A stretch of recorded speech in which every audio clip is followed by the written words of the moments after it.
Me revoilà pour notre saga arrêtée avec les accords Toltec. Troisième partie avec le troisième accord qui est « Ne faites pas de suppositions ».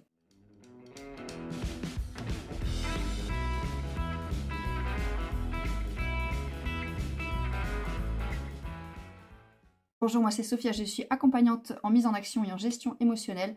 Je t'aide à reprendre le contrôle de ta vie et à arrêter de rester figé. Donc nous allons parler du troisième accord Toltec qui est ne faites pas de suppositions.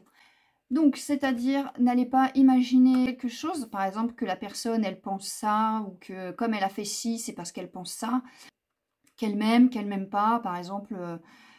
au travail, ma collègue, elle est passée devant moi, elle m'a même pas dit bonjour, donc elle veut plus me parler. Vous voyez des choses, après on imagine qu'elles sont vraies, et puis ça monte en épingle dans la tête. Donc pareil, je suis absolument d'accord avec Don Miguel Ruiz là-dessus, qu'il faut ne pas faire de suppositions. Et moi je vous inviterais plutôt à aller exprimer ce que vous ressentez, c'est-à-dire à ne plus avoir peur d'aller exprimer ce que vous ressentez. Par exemple, imaginons, cette même collègue, le matin, elle passe devant vous, elle vous dit même pas bonjour, elle vous ignore. Et bien d'aller ne plus avoir peur, d'aller la voir et lui dire « Excuse-moi, t'es passé devant ce matin, qu'est-ce qui se passe? T'es en colère, quelque chose qui va pas ?» Et là, peut-être qu'elle va vous dire « Bah non, tout va bien, ou oui, je suis désolée, j'ai eu un problème ce matin avec ma voiture. » Donc voilà, pour vous aider à ne pas faire de suppositions, parce que par exemple, parfois on est là « Je ne fais pas de suppositions, je ne sais pas. » Mais voilà, ça trotte, parce qu'on ne sait pas. Et on se dit, ah quand même, mais oui, mais bon. Et puis on n'a pas l'explication. Donc, on a envie de pas de faire cette supposition, mais quand même, c'est toujours là, vous voyez, dans la tête. Moi, je vous invite vraiment à aller apprendre à exprimer ce que vous ressentez, à ne plus avoir peur de parler de vos émotions. C'est quelque chose qui n'est pas évident, surtout aujourd'hui. Moi, c'est pas évident non plus d'aller exprimer ce que je ressens. Mais par contre, des suppositions, je peux vous dire que j'en fais plein. J'essaye de moins en faire, mais c'est pas évident. Par contre, plus j'apprends à exprimer ce que je ressens vraiment, à aller voir l'autre et à lui poser des questions. C'est pas forcément de lui dire de façon directe, mais c'est aller poser des questions pour essayer de comprendre et d'avoir la réponse à notre question. Mais plus je fais ça, moins je fais de suppositions. Plus j'ose, plus je me rends compte qu'effectivement faire des suppositions n'a vraiment aucun intérêt, et moins j'en fais.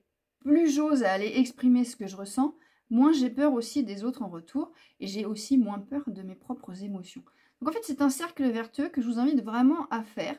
Ça demande un petit peu de courage au début, de se dire « Oh là, j'ai fait une supposition, allez, je vais aller voir la personne. » Et c'est pas lui dire franchement qu'on a fait une supposition, c'est de lui dire « Ah oui, ben là, regarde, ben t'as fait ci, pourquoi ?» C'est pas forcément de lui dire ce que vous ressentez. Voilà, c'est... Je prends des petites actions détournées, comme ça je ne me mets pas forcément entièrement à nu. Mais ça me permet après, moi, de me rendre compte de ça, de m'apaiser, et puis après d'entraîner une sorte de cercle vertueux, puisque maintenant je fais de moins en moins de suppositions, et surtout j'ose maintenant m'exprimer, et puis je me rends compte que les autres, bah, ils acceptent, hein, on a le droit d'aller exprimer ce qu'on ressent, et que tout va bien. Voilà, je vous invite vraiment, quand vous faites des suppositions, à vous dire ça, à dire, bon alors, qu'est-ce que je ressens ? Je vais plutôt aller l'exprimer. Par exemple, ça peut être avec une dispute avec son conjoint.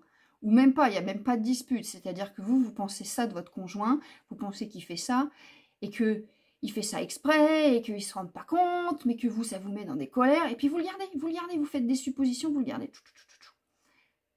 Plutôt de se vous dire, non mais je ne fais pas de suppositions, on ne sait jamais, c'est d'aller le voir tranquillement, d'aller voir votre conjoint, conjointe, dire, bah écoute, là... J'arrête pas de me dire que quand tu fais ça, c'est parce que, et donc, et que moi ça m'embête, et que tu le fais exprès. Mais gentiment, en fait, d'exprimer calmement ce que vous ressentez, pour vous enlever de cette supposition, tranquillement, sans essayer de combattre ça. Et en plus, ça peut mettre un dialogue sur la table, exprimer sereinement ce que vous ressentez, et de passer à autre chose, en fait. Parce que même si vous vous dites, non, mais je ne fais pas de supposition, voilà, c'est tout, je ne fais pas de supposition. Bah non, il ne va rien se passer, vous allez penser à des choses. Je sais que Don Miguel Ruiz l'explique un peu différemment, mais il ne va pas au fond des choses. Ça reste en surface. C'est-à-dire que si on le lit comme ça met vraiment une grosse pression. Moi, je vous avoue, tout ce livre, c'était waouh. Surtout que moi, je suis très sensible, je commence le développement personnel.